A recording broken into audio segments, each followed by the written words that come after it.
Mortal Engines by Philip Reeve, Part 1, Chapter 21, In the Engineerium. London was climbing towards a high plateau where the town-torn earth was dusted with thin layers of snow. Far behind it, but not nearly far enough, rolled Panzerstadt Beirut, no longer just a threatening blur on the horizon, but a huge dark mass of tracks and tiers, the gold filigree work of its ornate top deck clearly visible above the smoke of factories and engines. Londoners crowded onto the aft observation platforms and watched in silence as the gap between the two cities slowly narrowed. That afternoon, the Lord Mayor announced that there was no need for panic and that the Guild of Engineers would bring the city safely through this crisis. But there had already been riots and looting on the lower tiers, and squads of beef-eaters had been sent down to keep order in the gut. "Old Crumb doesn't know what he's talking about," muttered one of the men on duty at the Quirk Circus elevator station that evening. "I never thought I'd hear myself say it, but he's a fool, bringing poor old London way out east like this, day after day of travelling, week after week, just to get scoffed by some big old conurbation. I wish Valentine was here. He'd know what to do." "Quiet, Bert," hissed his companion. "Here come some more of them." Both men bowed politely as two engineers strode up to the turnstiles, a young man and a girl dressed identically in green glassed goggles and white rubber hoods and coats. The girl flashed a gold pass. When she and her companion had gone up into the waiting elevator, Bert turned to his friend and whispered, "It must be important, this do at the Engineerium. They've been swarming up out of their nests in the deep gut, like a load of old white maggots. Imagine having a guild meeting at a time like this." Inside the elevator, Catherine sat down next to Beavis Pod, already feeling hot and self-conscious inside the coat that he had lent her. She glanced at him, and then checked her reflection in the window, making sure that the red wheels that they had drawn so carefully on each other's foreheads had not got smudged. She thought that they both looked ridiculous in these hoods and goggles, but Beavis had assured her that a lot of engineers wore them these days, and the other occupant of the elevator, a fat navigator, didn't so much as look at them, while the car lurched towards top tier. Catherine had spent the whole day restlessly waiting for Beavis to arrive with her disguise. To while away the time, she had looked up the name Hester Shaw in the indices of all her father's books, but couldn't find it. A complete catalogue of the London Museum contained one brief reference to a Pandora Shaw, but it just said she was an out-country scavenger who had supplied a few minor fossils and pieces of old tech to the Historians Guild, and gave the date of her death, 7 years ago. After that, she tried looking up Medusa, only to learn that it was some sort of monster in an old story. She didn't think Magnus Crome and his engineers believed in monsters. Nobody gave a second glance as she and Beavis strode across top tier towards the main entrance of the Engineerium. Scores of engineers were already hurrying up the steps. Catherine joined them, clutching her gold pass and keeping close to the apprentice, terrified that she might lose him in this crowd of identical white coats. "This will never work," she kept thinking. But the guildsman on duty at the door wasn't bothering to look at passes.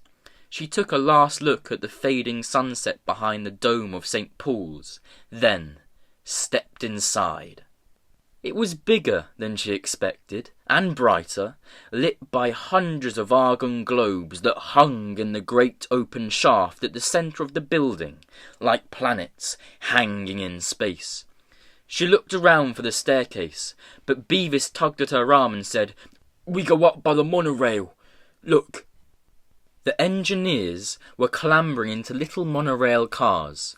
Catherine and Beavis joined the queue, listening to their muttered conversations and the squeaky rustle of their coats rubbing together. Beavis's eyes were wide and frightened behind his goggles. Catherine had hoped that they would be able to get a monorail car to themselves so that they could talk, but more engineers were arriving all the time, and she ended up sitting on the far side of a packed car from him, wedged tightly in with a group from the Maglev Research Division. "Where are you from, Guildsperson?" asked the man sitting beside her.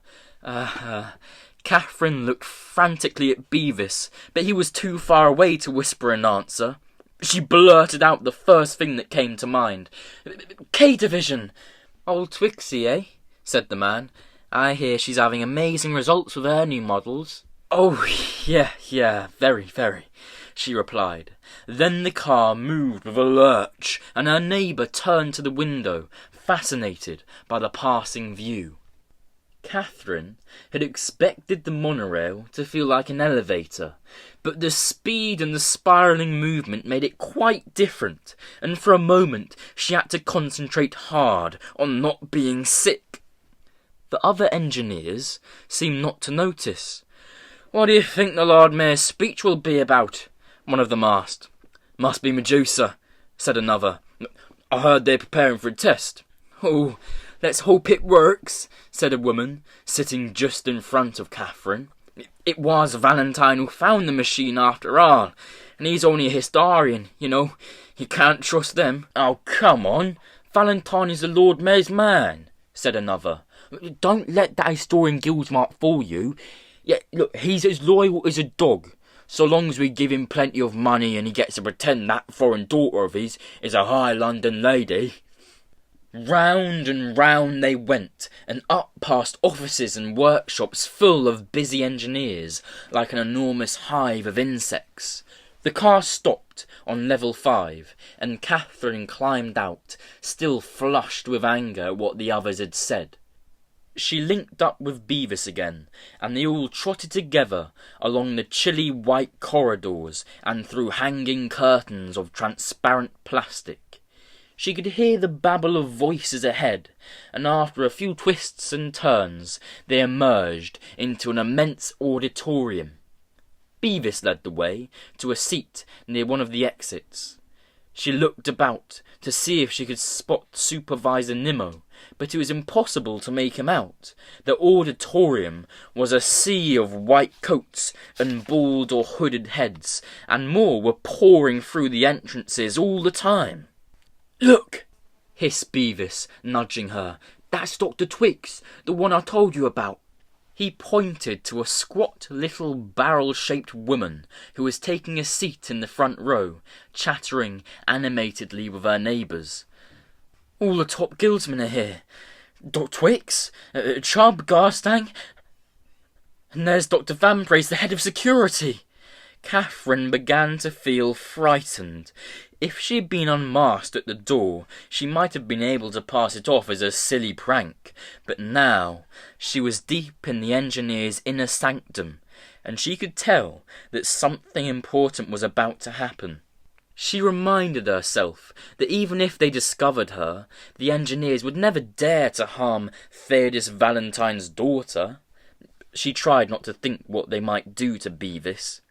At last, the doors were closed and the lights dimmed. An expectant hush filled the auditorium, broken only by the slivery whisper of 500 engineers rising to their feet. Catherine and Beavis jumped up with them, peering at the stage over the shoulders of the people in front.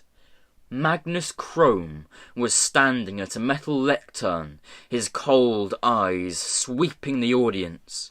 For a moment he seemed to stare straight at Catherine, and she had to remind herself that he couldn't possibly recognise her, not with her hood and her goggles and the tall collar of her coat turned up. "You may be seated," said Crome, and waited until they had settled themselves before going on. "This "Is a glorious day for our guild, my friends." A ripple of excitement ran through the auditorium, and through Catherine too. Crome motioned for quiet. Up in the ceiling of the auditorium, a slide projector whirred into life, and a picture appeared on a screen behind his head. It was a diagram of an enormous, complicated machine. "Medusa," announced Crome, and there was a sort of echo as all the engineers sighed. "Medusa." "As some of you already know," he went on, "Medusa is an experimental energy weapon from the 60 Minutes War. We have known about it for some time, in fact ever since Valentine found these documents on his trip to America 20 years ago." The projector screen was flickering with faded diagrams and spidery writing. "Father never told me that," Catherine thought. "Of course, these fragmentary plans were not enough to let us reconstruct Medusa," Crome was saying. "But 7 years ago, thanks again to Valentine, we acquired a remarkable piece of old tech taken from a long-lost military site in the American desert.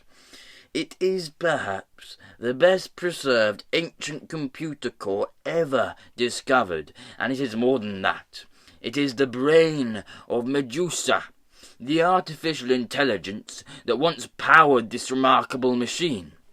And thanks to the hard work of Dr. Splay and his comrades in B Division, we have at last been able to restore it to working order.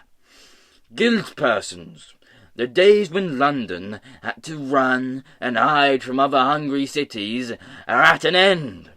With Medusa at our command, we will be able to reduce any of them to ashes in the blink of an eye."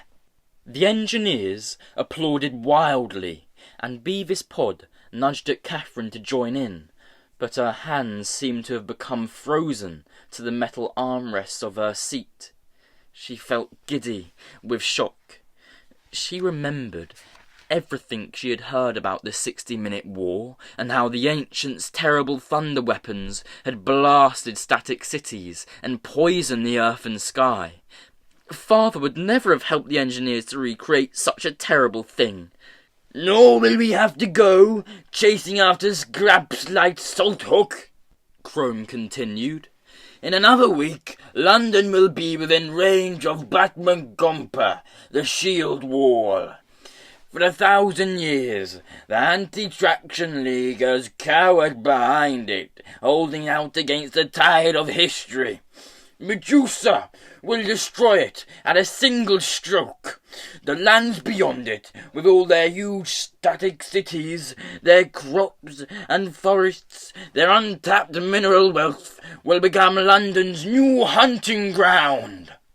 You could hardly hear him now. The cheers of the engineers rolled like breakers against the wall behind him, and it slid slowly open, revealing a long window that looked out towards St. Paul's Cathedral and the turrets of the Guild Hall.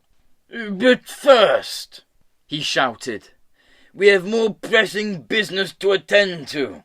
Although I had hoped we might keep Medusa hidden until we reached the shield wall, it has become necessary to give a demonstration of its power. Even as I speak, Dr. Splay's team is preparing a test firing of the new weapon."